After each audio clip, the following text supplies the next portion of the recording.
Alors, on va regarder comme en 4 étapes, si on pourrait dire, ou 4 réalités. Donc, on va commencer en parlant de justement comment Dieu, ici, veut parler à son peuple, puis veut les encourager d'apprendre à ne pas faire ou être comme les nations autour d'elle.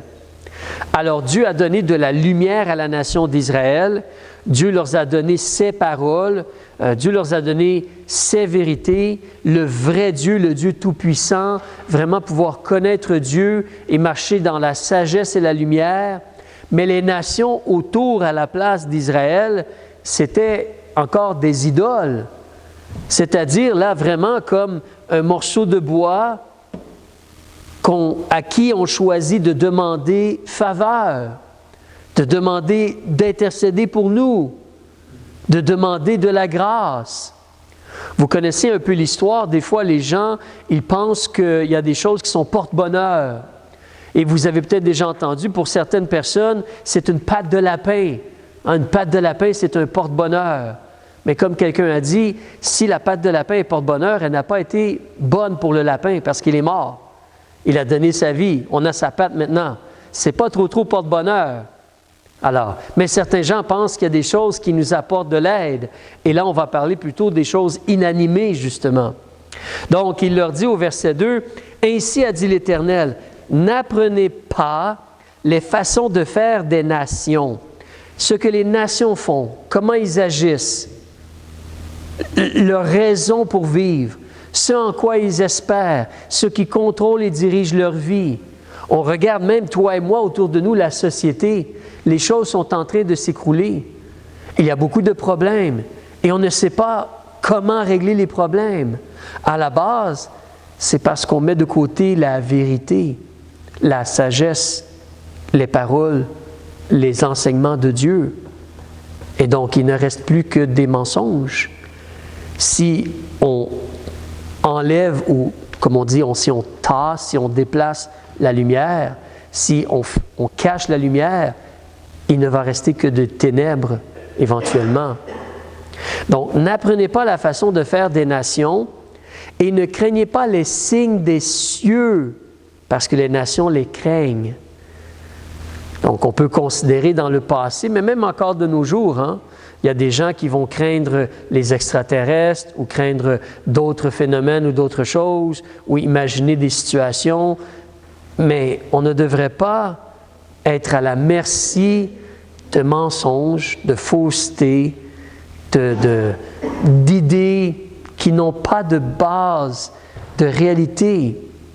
On n'a pas à être comme cela. Il continue justement au verset 3 en disant « Car les statuts », et l'idée du mot « statut » ici, les statuts des peuples ne sont que vanité, ça n'a pas de valeur. Ça n'a pas de valeur. On coupe le bois dans la forêt. La main de l'ouvrier le travaille à la hache. On va l'embellir avec de l'argent et de l'or. Et on le fixe avec des clous et des marteaux pour qu'il soit solide. C'est un morceau de bois qu'on trouve dans la forêt. On le travaille, on le décore, on met des clous. Nous, on met des vis présentement. Et là, c'est solide. On va le placer au mur. C'est solide. On peut donc le regarder, s'agenouiller devant puis demander de l'aide. Mais il nous dit au verset 5, ils sont semblables, c'est entre parenthèses Dieu là, c'est comme une colonne, comme un arbre. Imaginez justement un tronc d'arbre, un poteau d'arbre là. C'est comme cela. Ils ne parlent pas. Même il faut qu'on les porte. Imaginez, c'est ton Dieu qui t'aide et c'est toi qui dois le déplacer et le porter. C'est très faible. Il faut qu'on les porte parce qu'ils ne peuvent marcher. Donc, ne les craignez pas, car ils ne font point de mal. Comme aussi faire du bien n'est pas en leur puissance. Alors, c'est une image d'eux, mais des fois on a peur de l'image d'eux, pensant qu'elle va nous faire un tort ou qu'elle va nous faire du mal. Mais en réalité, l'image ne peut faire ni du bien ni du mal. C'est un morceau de bois. C'est tout ce que c'est. Ça a été façonné. Ce n'est rien que cela. Alors, si l'on continue et on regarde après cela, au verset 8, « Ils sont tous ensemble abrutis et insensés. Ce bois n'enseigne que des choses sans valeur. » C'est un morceau de bois. Pour toi et moi, on va dire, mais oui, mais c'est évident, c'est juste un morceau de bois. Mais il n'y a pas si longtemps que cela, c'était des statuettes aussi dans certaines églises au Québec. Quand moi j'étais jeune, je me rappelle, il y avait une grosse histoire à la télévision, une statue avait pleuré du sang. Tu te rappelles de ça, frère? Une statue avait pleuré du sang quelque part au Québec. Une statue de supposément la Vierge Marie pleurait du sang. Et donc, les médias, puis tout le monde, « Ah, qu'est-ce que c'est? C'est un miracle ou quelque chose. » Ils ont analysé le sang, c'était du sang de cochon. Du sang de cochon. Mais c'est sans valeur. Mais le monde, « Ah, non, c'est la statuette de Marie, là, c'est quelque chose, là. » Non, c'est du plâtre décoré, ce n'est rien. C'est une image de, ce n'est rien. Rien du tout. Alors, on continue au verset 9. C'est de l'argent en plaques. C'est des matériaux apportés de l'endroit de Tarsis, la ville, et de l'or d'Uphaz, l'œuvre du sculpteur. C'est des mains humaines qui façonnent ces choses-là. La pourpre et l'écarlate sont leurs vêtements. Tous, ils sont l'ouvrage de gens habiles. C'est des gens qui les ont comme inventés. C'est comme l'histoire dans le livre Actes des Apôtres, quand Paul, avec Éphèse, les statuettes de Diane, la déesse, et les gens faisaient des images de cela, c'était leur gagne-pain. Ils avaient peur pour leur gagne-pain. Parce que Paul, il disait, ça, c'est pas un Dieu. C'est juste une chose qu'on fait, une image. On continue au verset 11. Vous leur direz ainsi, les dieux qui n'ont point fait les cieux et la terre vont périr de dessus la terre, de dessous les cieux. C'est là que, imagine si tu es un Israélite, là, comme je dis, nous, on est dans des situations différentes. Les gens, maintenant, ils adorent autre chose que Dieu. Mais vous pouvez écouter les nouvelles, vous pouvez regarder la télévision, vous pouvez regarder les médias sociaux. On te promouvoit plein d'idées, de concepts, de philosophies, de façons de vivre qui sont folles, qui sont complètement erronées, qui n'ont aucune valeur. Mais les gens courent après cela parce qu'ils cherchent de l'espoir. Ils cherchent quelque chose. Ils veulent avancer dans la vie ou atteindre quelque chose. Mais c'est du néant. Ça n'a aucune valeur. Donc ici, avec les Israélites, c'était cela. Les nations autour d'elles avaient des morceaux de bois qu'elles adoraient. Et Dieu leur dit, il ne faut pas apprendre leur façon de faire. Il ne faut pas craindre les signes des cieux parce que les nations font cela. Nous, en tant que chrétiens, on devrait faire attention. C'est la parole de Dieu qui nous donne les enseignements, les principes, les vérités, la façon de vivre. Ce que Dieu nous demande, ce qui est sage, ce qui est bien, ce qui est vrai et véritable. Ce ne sont pas les opinions de quelqu'un, ce ne sont pas les enseignements d'une personne, c'est vraiment Dieu, c'est les paroles de Dieu. On devrait surtout écouter Dieu et ses paroles et vivre comme il nous demande de vivre. Pour nous, les enseignements de Jésus et les apôtres, nous ne sommes pas Israël, il n'y a pas le temple et ces choses-là. Mais la réalité, comme Dieu dit, tous ces faux dieux-là, tous ces faux systèmes-là, toute cette fausse philosophie-là, toutes ces choses humaines et tangibles-là, ça va tout être détruit. Garde ton doigt ici, si tu veux, et avance en 2 Pierre, la seconde épître de Pierre.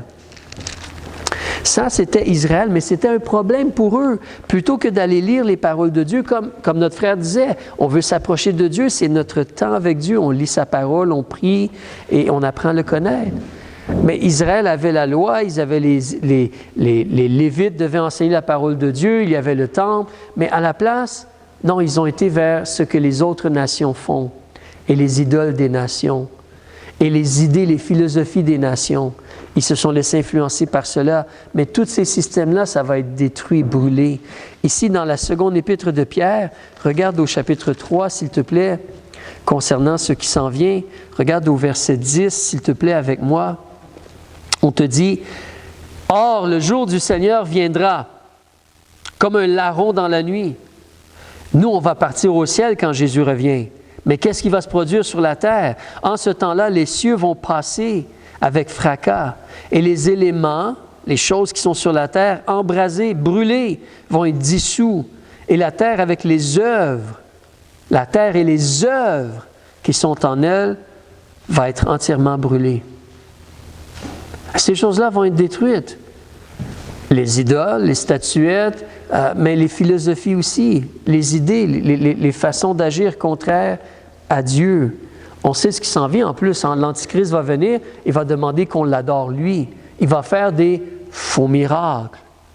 Des faux miracles. C'est là, hein, on parlait ce matin de miracles, mais en réalité, il faudrait considérer la réalité qu'il y a des faux miracles aussi. J'ai eu une conversation ce matin avec c'est quoi un miracle?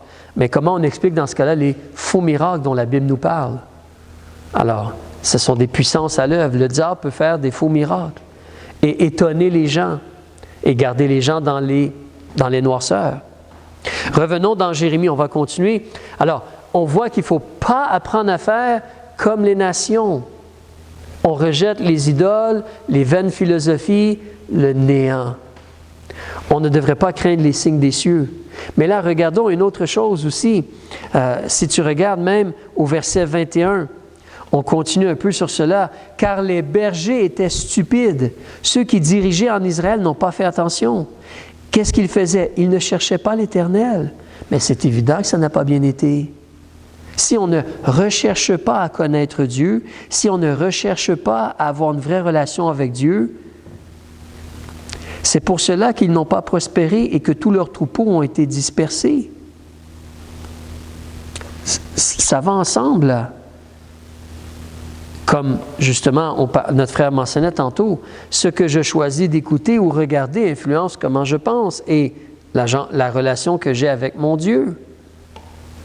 Si je lis ses paroles et je marche dans la vérité, je suis en relation avec lui. Le sang de Christ me purifie de tout péché parce que je lutte contre le péché tout le temps.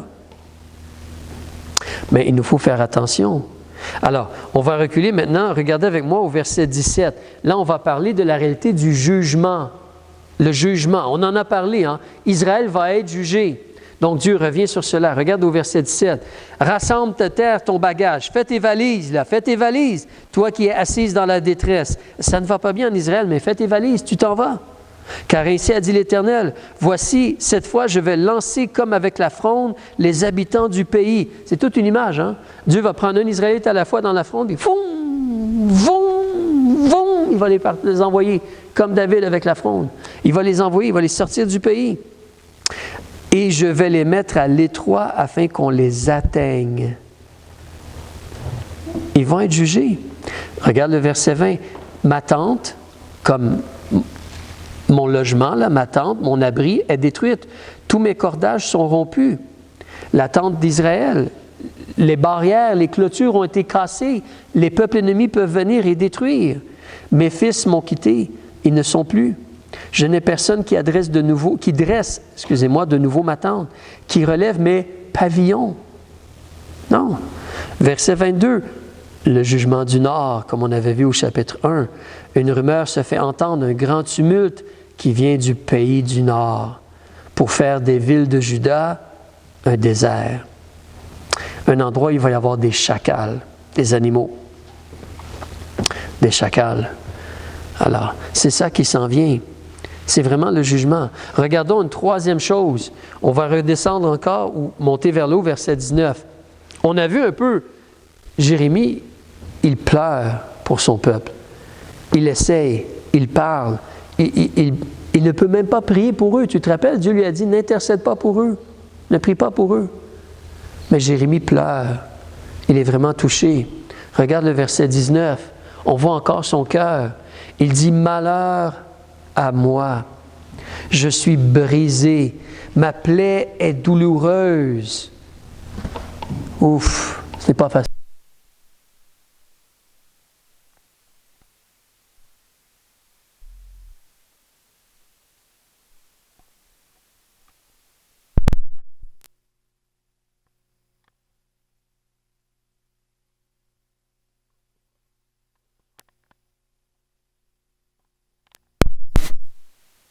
et qu'il n'est pas au pouvoir de l'homme qui marche de bien diriger ses pas.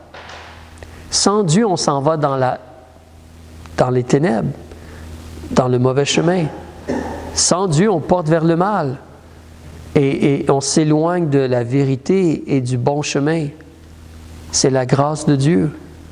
C'est pour ça que Dieu agit par son esprit. C'est pour ça que Dieu a donné sa parole et sa parole est enseignée. C'est pour ça qu'on doit lire la Bible régulièrement pour se faire nettoyer. Mais la voix de l'homme ne dépend pas de lui. On est très influençable et on porte vers le mal. Je continue au verset 24. « Ô Éternel, châtie-moi, comme peut-être la nation d'Israël, toutefois avec mesure, non pas en ta colère, de peur que tu ne me réduises à néant. » Mais Dieu est bon. Regardez le verset 25. Jérémie mentionne « Répands ta fureur sur les nations qui ne te connaissent pas et sur les tribus qui n'invoquent point ton nom, car elles ont dévoré Jacob et elles le dévorent. Elles l'ont consumé et elles ont mis sa demeure en désolation. » Et c'est un fait. Dans l'Épître de Pierre, la première, au chapitre 4, on nous dit que le jugement commence par quoi? La maison de Dieu. Le jugement commence par le peuple de Dieu. C'est lui qui devrait connaître Dieu et être une lumière. Le jugement commence par le peuple de Dieu, comme même nous les chrétiens.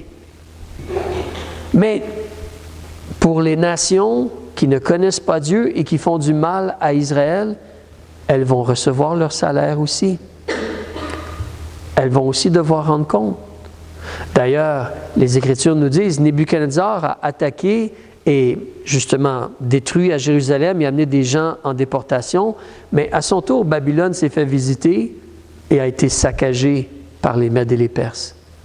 Et à son tour, les Mèdes et les Perses ont été saccagés par les Grecs. Et à leur tour, les Grecs ont été saccagés par les Romains. Et ensuite va venir le royaume de Jésus-Christ. Il y a toujours des comptes à rendre. Il y a des comptes à rendre.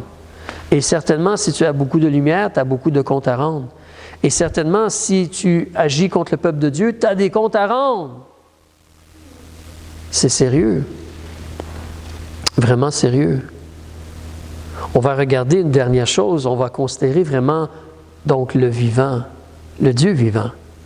Alors reculons au verset 6, s'il te plaît. Là, après avoir parlé des faux dieux, si tu te rappelles au verset 5 où les idoles, elles ne peuvent pas parler, elles ne peuvent pas marcher, elles ne peuvent ni faire du mal ni du bien. Mais là, au verset 6, il parle du vrai Dieu. Il dit « Nul, il n'y a personne qui est semblable à toi, ô Éternel. Tu es grand et tu as un grand renom de puissance. » Ah non, Dieu, il est puissant, lui. Il est vraiment puissant. Même dernièrement, je parlais à quelqu'un, puis on discutait du fait quoi? Dieu a vraiment créé la terre en 6 jours ou en 7 jours, et on parlait comme cela, la madame me parlait, et je lui ai dit à un moment donné, vous savez, Dieu aurait pu créer la terre comme cela. S'il a choisi de prendre 6 jours, c'est pas parce qu'il avait besoin des 6 jours. Mais c'est drôle, on a 7 jours dans une semaine. Comme la création, 7 jours. Les choses sont toujours là. Dieu a arrangé cela pour qu'on puisse le reconnaître. Mais en réalité, Dieu est puissant. Il est puissant pour agir.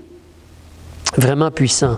Verset 7. « Qui ne te craindrait, roi des nations, car cela t'est dû. » On parlait de rendre compte. Mais voyez-vous, si Israël, plutôt que de dire « Hey, qu'est-ce qu'ils font eux là-bas? Hey, c'est comme ça qu'ils font ça eux? Ah, ça a l'air intéressant. Peut-être que je devrais le faire moi aussi. » Peut-être à la place, il aurait dû dire « Oh, Dieu est vraiment puissant. Dieu nous a sortis de l'Égypte et nous a amenés ici. OK, on a des responsabilités là. On a une possibilité, on a une vie, on a des bénédictions, on a des responsabilités. On va craindre Dieu et faire le bien. On va reconnaître la puissance de Dieu et s'assurer de continuer à faire le bien. Qui ne te craindrait, roi des nations? Car cela t'est dû. Car parmi les plus sages des nations et dans tout le royaume, il n'y a personne qui est semblable à Dieu. Personne. Quelle était la nation comme Israël qui avait la sagesse et les lois et les règlements et la vie et la théocratie qu'ils avaient? Ils avaient Dieu qui régnait sur eux. Qu'est-ce qu'il y a mieux que cela? Dieu qui règne sur nous. Alors, Mais justement, si tu descends au verset 10, il parle encore de son Dieu comparé aux idoles. Alors, tu te rappelles, les idoles, c'est de la vanité. À la fin du verset 8, ça n'a aucune valeur. Mais l'Éternel, lui, c'est le Dieu de vérité. C'est le Dieu de vérité, l'Éternel. C'est le Dieu qui est vivant. Lui, il est vivant. C'est le roi éternel. Tu te rappelles quand Jésus, à un moment donné, Jean chapitre 1, je crois que c'est Nathanaël, hein, il s'approche de Jésus et puis Jésus dit « Je t'ai vu sous le figuier. » Oh, ça l'a frappé. Tu connais tout, toi, dans ce cas-là? Tu sais tout, toi? Tu es le roi d'Israël. Alors, donc, mais Dieu, il est vivant. C'est le roi éternel. Devant sa colère, la terre tremble et les nations ne peuvent soutenir son courroux. Les nations ne peuvent pas. Tout est devant Dieu et complètement transparent. Complètement transparent. Tout est devant Dieu et il y a des comptes à rendre. Mais Dieu est vivant. Verset 12. Après avoir dit que toutes les choses vont être détruites, tu te rappelles? Tout va être détruit, tout va périr. Verset 12. Mais lui, il a fait la terre par sa puissance. Il a fondé le monde par sa sagesse. Il a étendu les cieux par son intelligence. C'est intéressant quand les gens demandent comme « OK, Dieu a tout créé, mais qui a créé Dieu? » Non, Dieu a tout créé. Dieu est la vie. Donc, Dieu a toujours existé. C'est quand même simple. Les gens ne veulent pas accepter cela, mais c'est simple. Dieu, il a tout créé. C'est lui qui soutient toutes choses par sa parole puissante. Donc, mais ça, c'est notre Dieu. Ça, c'est celui qu'on connaît. Pourquoi vouloir savoir ce qui se passe dans le monde ou dans les autres choses? Pourquoi? Pourquoi ne pas vouloir, hey, essayons de connaître la vérité, notre Dieu et sa lumière et sa personne, et vouloir connaître Dieu encore plus. Alors, mais je continue. On nous dit au verset 13, on nous parle des choses de la nature. Remarque, on dit, « Au son de sa voix, les eaux s'amassent dans les cieux. Il fait monter les vapeurs du bout de la terre. Il produit les éclairs et la pluie et tire le vent de ses trésors. » Vous savez ce qu'on est en train de décrire ici au verset 13? C'est le cycle de l'eau et des nuages. Il y a un nom plus scientifique pour cela, mais c'est le fait que l'eau retourne vers les nuages et le vent déplace les nuages, ou l'eau est ramassée, l'eau de l'océan est ramassée, ça crée des nuages, le vent les déplace et ensuite ça tombe sur la terre et ça fertilise la terre. Il parle de cela ici. Ce n'est pas un hasard, cette chose-là. C'est Dieu qui s'occupe de cela. C'est Dieu qui gère cet aspect-là. Avez-vous déjà considéré aussi, moi, je ne suis pas un expert dans ces choses-là, mais je lis, je m'instruis des fois ou je porte attention. Savez-vous que même les éclairs qui nous font peur des fois, quand j'étais jeune, « Hey, ne va pas dehors s'il y a des éclairs » ou « Ne va pas prendre une douche s'il y a des éclairs » ou des choses comme cela. Mais les éclairs sont utiles pour les choses sur la terre. J'ai noté ceci, ça vient directement de l'Internet. J'imagine que c'est vrai. Hein? L'Internet, c'est toujours vrai. Non. Mais la foudre dissout l'azote inutilisable de l'eau et forme un engrais naturel qui est absorbé par les racines des plantes. Ainsi, la foudre contribue à la fixation de l'azote. La foudre produit également un gaz important appelé ozone, qui protège notre planète des rayons UV nocifs. Mais la foudre, ça vient de Dieu. C'est Dieu qui a fait la foudre. Et la foudre, elle fait peur, elle démontre la puissance de Dieu, mais elle est utile. Comme les jugements de Dieu font peur, mais ils sont utiles pour notre bien. Ah, c'est incroyable. Dieu fait ces choses-là. Dieu tire le vent de ses trésors. Ça aussi, tu peux faire des recherches. Si le vent arrête sur la terre, on meurt. Hein? La vie arrête là. On a absolument besoin du vent pour les choses dans la nature. Le cycle de l'eau et d'autres choses. On a absolument besoin du vent. Et le vent, ça vient de Dieu. C'est Dieu qui gère ces choses-là. La main de Dieu, ce n'est pas un hasard, là. Alors, continuons. Si l'on regarde aussi, on nous parle de Dieu. Et puis, tu sais, nous, on regarde cela, on lit ceci. Et nous ne sommes pas Israël. Mais c'est vraiment particulier de voir comment un problème pour la nation d'Israël, c'est d'écouter autre chose que son Dieu, que les paroles de son Dieu, que les vérités de son Dieu. Pour Israël, de porter attention puis vouloir des morceaux de bois ou des idoles et avoir peur ou vouloir espérer dans des idoles. C'est vraiment triste de voir cela. Ils ont choisi le néant. Tu te rappelles peut-être dans d'autres versets auparavant, on avait vu qu'ils avaient rejeté la vraie source d'eau pour des citernes avec des trous dedans. Des citernes qui ne gardent même pas l'eau. Alors, mais c'est vraiment triste de voir cela. Mais toi et moi, on a choisi Jésus. Toi et moi, on a choisi les paroles de Dieu. Toi et moi, on est disciples de Jésus. Mais il y a des similarités ici, puis des dangers. Est-ce qu'on veut vraiment la vie avec Christ, le Dieu vivant? Ou est-ce qu'on porte trop attention à toutes les autres choses que le monde essaie de nous proposer, ou le diable essaie de nous mélanger avec, ou nous déranger avec, ou quoi que ce soit? Mais on a le choix entre les choses de néant, d'aucune valeur, ou vraiment le vivant. Le vivant. On peut apprendre de Dieu à la place et connaître ce Dieu-là qui est puissant, qui est grand, qui se soucie de nous, qui connaît tout, qui nous aide vraiment, qui intervient vraiment dans notre vie et qui nous aide. Alors, il faut faire attention. Il faut faire attention. Israël est rendu à un point où Dieu va juger. Mais nous, dans notre vie, quel genre de fruits, quel genre de récolte est-ce qu'on veut avoir? Qu'est-ce qu'on choisit dans notre vie de tous les jours? Père, je prie que